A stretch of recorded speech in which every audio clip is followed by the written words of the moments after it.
Hello GEVS teachers, Mr. Pez here. I want to talk to you about a resource that I've created here. Now, choice boards and Tic Tac Toe Choice boards are nothing new. I did not create these. I just created the template.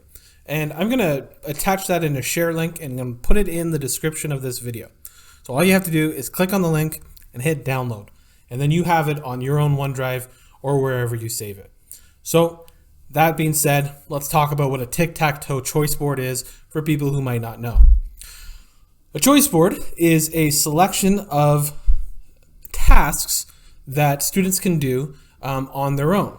So typically on a choice board, you would give the student options on how they could spend the next amount of time, and they would, get to feel a bit of autonomy and some ownership over their learning. But you can make sure that they're all tasks that are contributing to their learning and are pedagogically appropriate.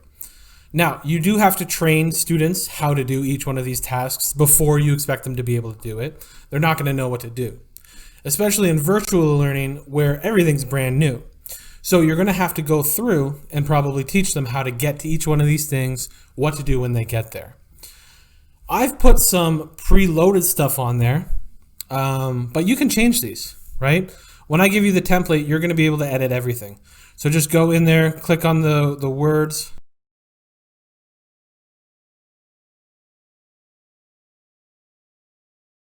erase them, do whatever you want, change the pictures, totally up to you. But I just want to give you a snapshot of what a choice board could look like, especially a tic-tac-toe one. And there's some method behind my madness. So as you can see, I've largely broken this up into 3 different categories: math, social science or social studies and sciences, and literacy. So we have 3 math, 3 literacy, 3 science and social studies. I've arranged them in such a way where if to do 3 in a row, because that's the tic-tac-toe part of this, you have to do a row, a column, or a diagonal. In order to do a row or a column or a diagonal, you have to have a little bit of variety. So this means if your favorite subject is math, you can't only do math. Now you could select the one on the far left and get 2 maths, but you'd still have to do one of the literacies. And it's just a way to sort of get students, used to doing multiple things. Maybe they're really strong readers, but they don't love science or vice versa.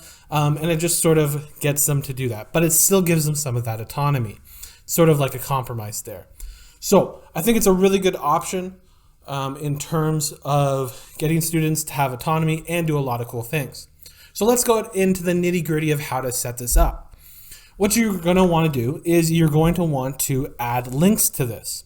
So my idea of independent math practice, maybe you have something on OneNote, like a worksheet, and you want them to do that. So you could put a link to your OneNote, or to their OneNote rather, and you can attach it to this picture. The way that you insert links on pictures is you go up to Insert, Links, and then go to Link. Now it's going to ask you for the address. So let's say you want to do OneNote. I'm just going to go get my OneNote up.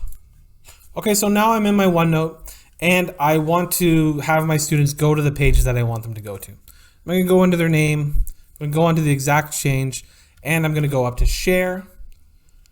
I'm going to make this people in the Greater Essex board can edit and with the link. Gonna copy the link down, and then what I'm going to do is I'm going to go back to my PowerPoint and I'm going to paste it into the address. Now when I'm in presentation mode, when the student clicks on this, or when the student's in presentation mode, when they click on it, they will be taken to that OneNote page, right? So it's really handy. You can do that with all of these and they can be taken to that place. So it kind of gets rid of that transition. You don't have to say, okay, now go back to Teams, now go to Class Notebook, now go here. They click the link and it takes them there. Now they may have to sign in, but it's less work than them navigating it on their own. So that's one. The next one over here is we have Watch a Science Experiment. So my idea here, and I'm going to make another video about how to do this specifically, but is I want to see, or I have this image of if I were teaching, this is what I would be doing. I would be filming myself performing science experiments. Then I would upload those videos onto Microsoft Stream. Then I would use the interactivity to incorporate a Google form as a check for understanding. This way, I know that the student can watch the science experiment and we can set it up so they go through the whole scientific method as they go along. So I think that would be really cool. Alternatively, you could send a link here to a Microsoft form that has a already done science video in it that they could respond to on the form. There is a video on Microsoft Stream channel showing you how to do just that. You just have to search for it. Up next is write a story. This one might not have a link. The students could just open a Microsoft Word document, write a story, and then share it with you.